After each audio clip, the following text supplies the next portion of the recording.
हाँ तो चलो बच्चों आगे स्टार्ट कर रहे हैं। कल छोड़ा था हमने, कहाँ तक पढ़ा था? कल पढ़ा था कंजर्वेशन ऑफ चार्ज तक। आज आगे स्टार्ट करा रहा हूँ। कल जो पढ़ा था वो लीस्ट इंपॉर्टेंट चीज़ें, बेसिक था इलेक्ट्रोस्टैटिक्स का, लेकिन पढ़ना बहुत ज़रूरी है उन्हें, क्योंकि आगे का जब भी आपको समझ में आएगा।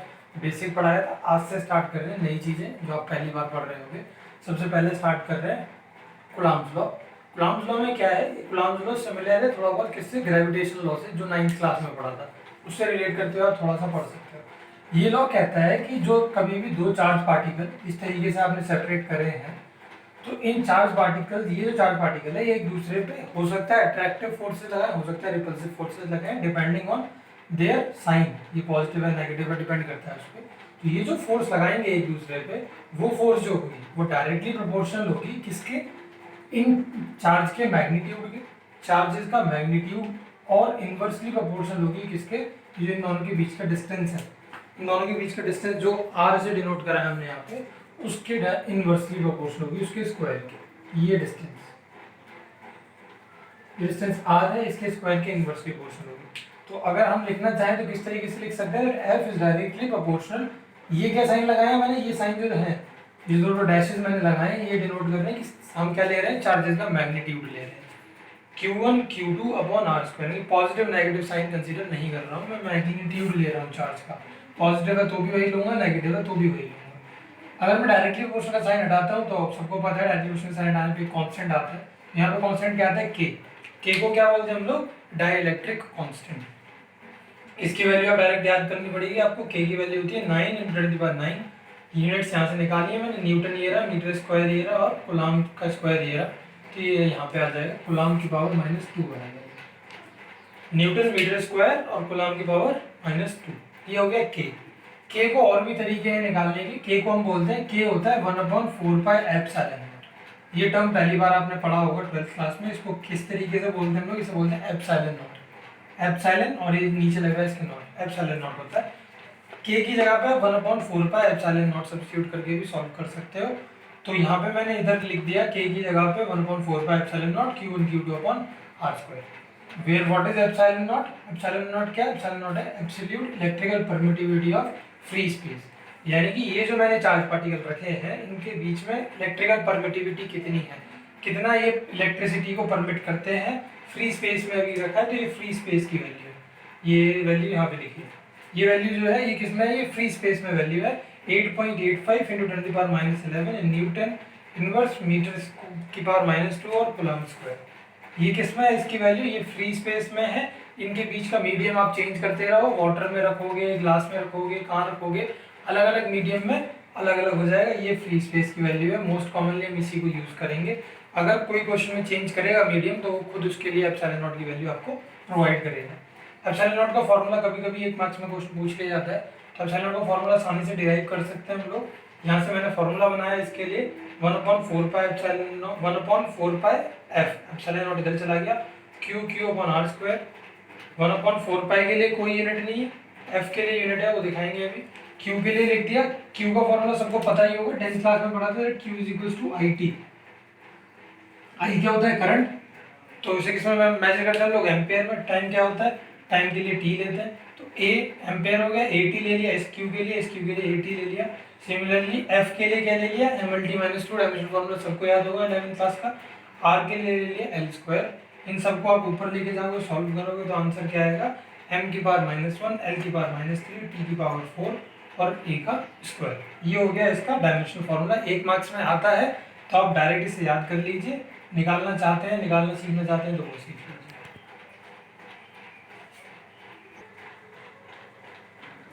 कूलम्ब्स लॉ मैंने एक्सप्लेन कर दिया पीछे। अब मैं एक्सप्लेन कर रहा हूँ क्या? कूलम्ब्स लॉ को वेक्टर फॉर्म में कैसे एक्सप्रेस करेंगे। वेक्टर एक बहुत इंपॉर्टेंट चीज़ है फिजिक्स के लिए, ये मैं 11th में भी बताता रहा था। वेक्टर हर चैप्टर में वेक्टर वेक्टर वेक्टर आता रहेगा। हम हर लॉ को पहले एक सिंपल तरीके से पढ़ा करेंगे, फिर उसके वेक्टर फॉर्म पढ़ा करेंगे। तो ये वेक्टर फॉर्म है। कूलम्ब्स लॉ को वेक्टर फॉर्म में देख रहे हैं कि किस तरीके से। अब हमने करा क्या है वेक्टर फॉर्म में? वो जो दो चार्ज पार्टिकल पीछे थे ना, Q1 Q2, उनको मैंने क्या कर दिया? एक स्पेस में लाके रख दिया। यानी कि अब मैं उनके कोऑर्डिनेट्स डिफाइन कर रहा हूँ। ये मैंने ओरिजिन से इसकी दूरी बोली कि Q1 चार्ज की ओरिजिन से दूरी कितनी है? R1 वेक्टर है। Q2 चार्ज की ओरिजिन से दूरी कितनी है? R2 vector. Q1 की R1 वेक्टर और Q2 की R2 वेक्टर। इन दोनों चार्जेस के बीच का डिस्टेंस जो ए बी है वो हमने किससे डिनोट कर दिया, मैं Q1 से Q2 की तरफ आ रहा हूँ तो बोल रहा हूँ मैं इसे R12 वेक्टर। अगर मैं Q2 से Q1 की तरफ जाऊंगा तो मैं क्या बोल दूंगा इसे R21 वेक्टर। यानी कि ए बी है तो वो R12 वेक्टर के बराबर है। मैं यहाँ लिख देता हूँ, अगर ए बी की बात करेंगे तो R12 वेक्टर है, अगर आप बी से लेके ए पे जाओगे तो वो क्या हो जाएगा R21 वेक्टर हो जाएगा। फिलहाल हम ए बी की बात कर रहे हैं तो R12 वेक्टर मैंने यहाँ पे लिख दिया। ये फोर्सेज हैं कुछ, ये फोर्सेज सेकंड वाला चार्ज जो है वो फर्स्ट चार्ज पे फोर्स लगा रहा है, F12 वेक्टर लिख दिया। फर्स्ट वाला चार्ज सेकंड वाले चार्ज पे फोर्स लगा रहा है तो F21 वेक्टर लिख दिया। ये भी एक्सप्लेन करेंगे हम, अभी मैं डायग्राम एक्सप्लेन कर रहा हूँ। ये सब कुछ तो डायग्राम के बारे में हम यहाँ पे देख लेते हैं। वही जो अभी एक्सप्लेन करा वो यहाँ पे लिखा है, R1 vector is equals to OA vector. ये रहा OA वेक्टर। ये क्या है, ये पोजीशन वेक्टर है किसका, Q1 चार्ज का। पोजीशन वेक्टर पढ़ाया था 4th चैप्टर में वहाँ पे आपको 11th क्लास में। R2 वेक्टर क्या है, OB वेक्टर। OB वेक्टर जो है वो R2 वेक्टर है। ये क्या है, ये पोजीशन वेक्टर है किसका, चार्ज Q2 का। Vector leading from Q1 to Q2, Q1 से Q2 की तरफ अगर आप आ रहे हो तो कौन सा वेक्टर आपको रास्ता दे रहा है, AB वेक्टर रास्ता दे रहा है। AB वेक्टर यहाँ पे लिख दिया। अब AB वेक्टर है, कहाँ आ रहे हैं हम, Q1 से Q2 की तरफ आ रहे हैं ना, तो इसलिए मैंने इसे क्या बोला था, अभी नाम क्या देंगे हम, R12 वेक्टर। R12 वेक्टर लिख दिया। ये किसके बराबर आएगा, ये R2 vector minus R1 vector के बराबर आएगा। कुछ लोगों को हो सकता है ये समझ में आ जाए, कुछ जिनके कंसेप्ट ढीले पड़े होंगे 11th क्लास के, उन्हें ये समझ में नहीं आएगा, तो उनके लिए मैं थोड़ा सा यहाँ पे कुछ इलेबोरेट कर देता हूँ। आपने वहाँ पे ट्राइंगल ऑफ वेक्टर एडिशन पढ़ा था 11th क्लास में। ट्राइंगल ऑफ वेक्टर एडिशन में क्या बोलता था कि तीनों साइड ट्राइंगल की होती है, 3 साइड होती हैं, 2 साइड कोई सेम ऑर्डर में होती है तो उन दोनों का सम जो तीसरी साइड होती है उसके बराबर होता है, जो कि अपोजिट ऑर्डर में हो। तो यहाँ से मैं क्या कह सकता हूँ, ये वाला और ये वाला मेरे सेम ऑर्डर में, ये अपोजिट ऑर्डर में, यानी कि R1 vector plus R12 vector बराबर किसके हो जाएगा, R2 वेक्टर के बराबर हो जाएगा। ये क्लियर है। R1 वेक्टर में ऐसे गया, फिर इसी सेम ऑर्डर में आगे गया R12 वेक्टर, लेकिन ये ऑर्डर उल्टा हो गया, ऐसे आना था, ऐसे जा रहा है, इसके बराबर हो गया।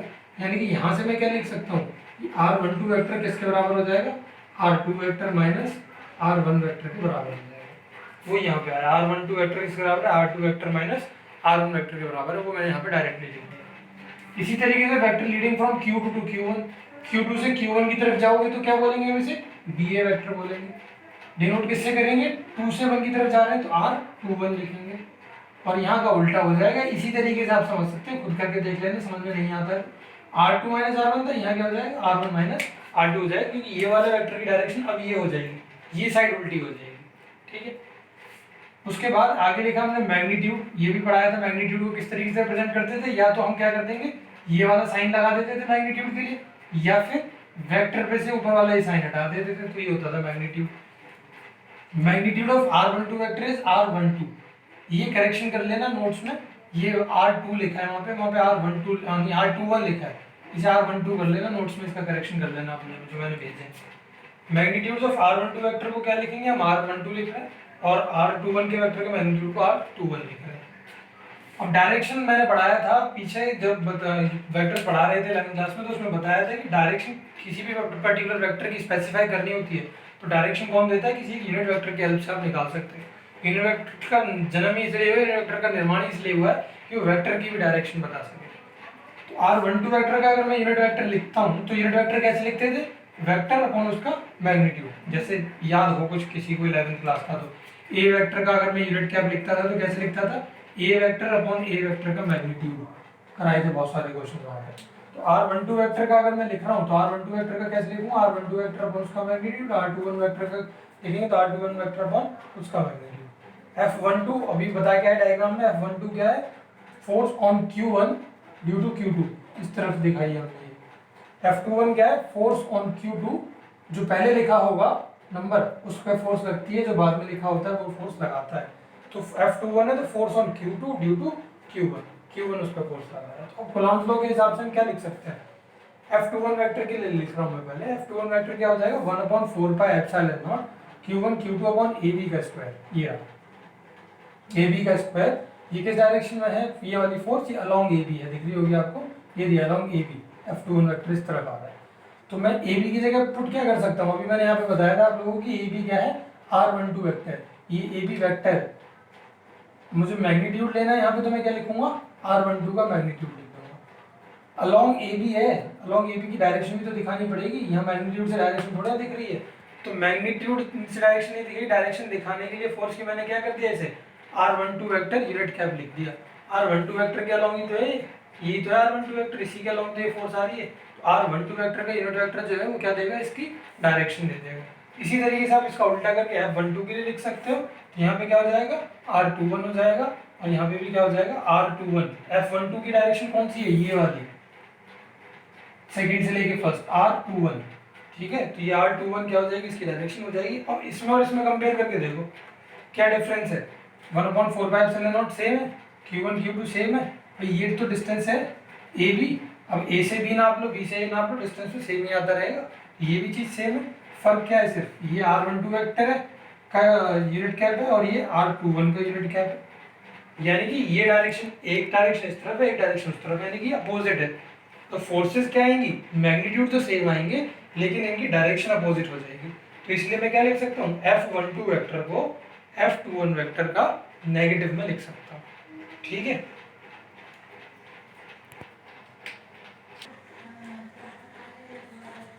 स्टार्ट।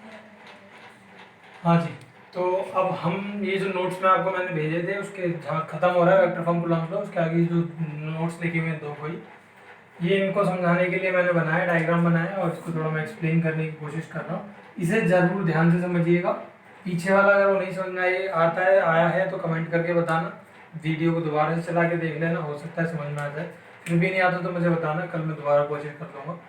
इसमें क्या हो रहा है कि हमने बोला कि अगर दोनों चार्जेस Q1 और Q2 जो हमने लिए थे वो सेम साइन के, सेम साइन का मतलब क्या है कि या तो दोनों पॉजिटिव है, अगर दोनों पॉजिटिव होंगे तो नेट आउटकम कैसा आएगा, मल्टीप्लाई करने के बाद पॉजिटिव ही आएगा ना, या दोनों नेगेटिव है, दोनों नेगेटिव है तो भी आउटकम कैसा आएगा, पॉजिटिव ही आएगा। यानी कि Q1 और Q2 को मल्टीप्लाई करने पे हमेशा कैसा आ रहा है, पॉजिटिव आंसर आ रहा है। तो इसका मतलब क्या लिखा मैंने कि Q1 Q2 का जो प्रोडक्ट है वो क्या होगा, वो ग्रेटर देन 0 रहेगा हमेशा। क्यों, क्योंकि सेम साइन के लिए है हमने, मतलब दोनों, या तो दोनों चार्ज पॉजिटिव के हैं या दोनों चार्ज नेगेटिव के हैं। तो अब ये ग्रेटर देन 0 हो गया, तो अकॉर्डिंग टू दिस फार्मूला, अगर इस फार्मूले को कंसीडर करें, F21 वेक्टर, भाई ये पूरा पॉजिटिव ही तो आएगा, जब ये इन दोनों का पॉजिटिव है तो ये पूरा पॉजिटिव आएगा, ये पॉजिटिव है, तो इसका मतलब क्या है कि F21 वेक्टर की जो डायरेक्शन है वो किसके अलॉन्ग है, R12 वेक्टर के अलॉन्ग है। F21 वेक्टर की डायरेक्शन किसके अलॉन्ग हो गई, ये R12 वेक्टर की डायरेक्शन ये थी, और F21 वेक्टर की डायरेक्शन ये थी, यानी कि ये वाला चार्ज, इस चार्ज कौन सी फोर्स लगा रहा है, नीचे की तरफ धकेल रहा है, इसे नीचे की तरफ धकेल रहा है, इसका मतलब इसे रिपेल कर रहा है। तो इससे हम कंक्लूड कर सकते हैं कि दोनों चार्जेस अगर सेम साइन के होंगे तो फोर्सेस कैसी रहेंगी, रिपल्सिव फोर्सेस रहेंगी, यानी कि Q1 will repel Q2 with a force equal to F21, जो कि यहाँ पे हम दिखा पाए हैं। इसी को दूसरे तरीके से कंसीडर करते हैं, मान लो दोनों चार्जेस अपोजिट साइन के हो गए, दोनों चार्जेस अपोजिट साइन के हो गए, मतलब क्या है इसका, या तो एक पॉजिटिव और दूसरा नेगेटिव है, क्या आएगा आउटकम, नेगेटिव ही आएगा, पहला पॉजिटिव दूसरा, पहला नेगेटिव दूसरा पॉजिटिव, आउटकम क्या आएगा, नेगेटिव ही आएगा। मतलब Q1 Q2 का प्रोडक्ट हमेशा क्या रहेगा, 0 से कम रहेगा, नेगेटिव रहेगा, और 0 से कम रहेगा, नेगेटिव रहेगा, इसका मतलब यहाँ पे नेगेटिव साइन लगाऊंगा मैं, नेगेटिव साइन में आंसर आएगा, इसका मतलब ये जो R12 वेक्टर है ये कैसा हो जाएगा, नेगेटिव हो जाएगा, जो कि हमने यहाँ पे देखा है। R12 वेक्टर नेगेटिव हो जाएगा, इसका मतलब डायरेक्शन रिवर्स हो गई होगी ना, वेक्टर में नेगेटिव साइन क्या दिखाता है, डायरेक्शन रिवर्स दिखाता है। इसका मतलब अब ये जो F21 वेक्टर हमने इधर दिखाया, ये नीचे की तरफ ना लग के किस तरफ लग रहा होगा, ऊपर की तरफ लग रहा होगा, against the direction of R12 vector, ऊपर की तरफ। ये वाला चार्ज इस वाले चार्ज पे ऊपर की तरफ फोर्स लगाएगा, इसे अपने पास बुलाएगा, अपने पास बुलाएगा तो कौन सी फोर्स होगी, अट्रैक्टिव फोर्स होगी। यानी कि अपोजिट साइन जो है वो कैसी फोर्सेस दिखाते हैं, अट्रैक्टिव फोर्सेस दिखाते हैं, और जो सेम साइन है वो किस तरीके की फोर्स दिखाते हैं, रिपल्सिव फोर्स दिखाते हैं। ये आप समझ सकते हो किससे, कूलम्ब्स लॉ के इस फॉर्म से। चार्ज है next heading, units of charge में हम क्या कर रहे हैं, जो चार्ज की यूनिट है उसको डिफाइन करने की कोशिश कर रहे हैं। भाई 1 कूलम्ब तो सबने डिफाइन करना सीखा था 10th क्लास में, but that was according to Q is equals to IT। Now we will define 1 coulomb with the help of Coulomb's law, ये जो फॉर्मूला हमने बनाया। तो we can define 1 unit of charge from the equation F is equals to K Q1 Q2 upon R square, जो Coulomb's law की equation है। यहाँ पे मैं क्या कह रहा हूँ कि दोनों चार्जेस को इक्वल मान लो कि Q1 और Q2 बराबर है किसके, Q के बराबर है। रेडियस जो है, सॉरी रेडियस बोल रहा हूँ, इन दोनों के बीच का डिस्टेंस जो है चार्जेस के, वो मैंने बोल दिया कितना, मान लो 1 मीटर दूरी पे रखे गए हैं। और ये सपोज कर लीजिए कि इन दोनों के बीच में जो फोर्स लगती है वो कितनी लगती है, 9×10⁹ न्यूटन लग रही है। ये मैं उसे डिफाइन करने के लिए कर रहा हूँ। 9×10⁹ न्यूटन क्यों ले रहा हूँ वो अभी नीचे जस्टिफाई हो जाएगा।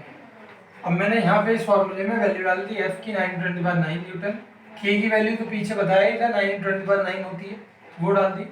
Q1 Q के बराबर, Q2 Q के बराबर, और डिस्टेंस कितना दिया 1, तो 1 का स्क्वायर हो गया। ये दोनों कैंसिल आउट हो जाए और Q को हम 1 ला पाए, इसीलिए मैंने फोर्स को क्या लिया था, इतना दिया था 9×10⁹ न्यूटन। तो यहाँ से Q का अंडर रूट करोगे तो 1 का अंडर रूट सॉल्व करोगे तो क्या आता है, +-1 आता है। +-1 कुछ भी वैल्यू हो सकती है, यानी कि नेगेटिव साइन या पॉजिटिव साइन। तो अब किस तरीके से डिफाइन करूंगा मैं, hence unit of charge in SI, SI में अगर यूनिट ऑफ चार्ज को डिफाइन कर रहे हैं तो वो क्या है, is that much charge which when placed in vacuum. ये जो मैंने सिस्टम बनाया अभी, मैंने जो यहाँ जिसके बारे में बात कर रहे हैं कि ये क्यू चार्ज है, क्यू चार्ज है, 1 मीटर दूरी पे रखा है, ये जो पूरा काम कर रहे हैं ये किस में कर रहे हैं, वैक्यूम में कर रहे हैं। ये ध्यान रखना, ये बहुत इंपॉर्टेंट टर्म है। Which when placed in vacuum at a distance of 1 metre, 1 metre दूरी पे तो रखे थे दोनों, 1 मीटर दूरी पे रखे, from an equal and similar charge. दूसरा चार्ज भी कैसा है, बिल्कुल इसी के इक्वल है और सिमिलर है। Would repel it with a stronger with a force of 9×10⁹ Newton. तो वो चार्ज कितने से रिपेल करेगा, सेम चार्ज है, सिमिलर चार्ज है, तो ऑब्वियसली अभी बताया रिपेल करेंगे। तो रिपेल करेंगे, कितनी फोर्स ली थी हमने जब बनाया क्यू, हमने ली थी 9×10⁹ न्यूटन। तो हम वही बोलते हैं कि 9×10⁹ न्यूटन की फोर्स होगी, तो ये क्या करेंगे, चार्ज एक दूसरे को रिपेल करेंगे। और एक बार डिफाइन समझा दे रहा हूँ फिर से, यूनिट चार्ज जो है उसकी ऐसा यूनिट 1 कूलाम किस तरीके से डिफाइन करी जाएगी, चार्ज को हम 1 कूलाम जब बोलेंगे जब वैक्यूम में वो 1 मीटर के डिस्टेंस पे रखा है और दोनों चार्ज कैसे हैं, इक्वल हैं और सिमिलर चार्ज हैं, तो वो एक दूसरे पे रिपल्सिव फोर्स अगर 9×10⁹ न्यूटन की लगा रहे हैं तो हम बोलेंगे वो दोनों चार्ज कैसे हैं, वो दोनों चार्ज 1 कूलाम के। ठीक है, ये था आज का पूरा लेक्चर, आज यहीं पे खत्म कर रहे हैं। कल से स्टार्ट करेंगे हम लोग क्या, सुपरपोजिशन प्रिंसिपल पढ़ेंगे, बहुत इंपॉर्टेंट है। कंटिन्यूस चार्ज डिस्ट्रीब्यूशन और कल पढ़ेंगे, तो शायद कल हो सकता है कि जो फर्स्ट चैप्टर का फर्स्ट पार्ट है वो शायद कल कंप्लीट हो जाए। इसे पूरी वीडियो को दोबारा देख लीजिएगा, अगर किसी को कोई प्रॉब्लम आती है तो कमेंट करना, पर्सनली मुझे मैसेज करके बताना, और कल पढ़ते हैं आगे। ठीक है, थैंक यू।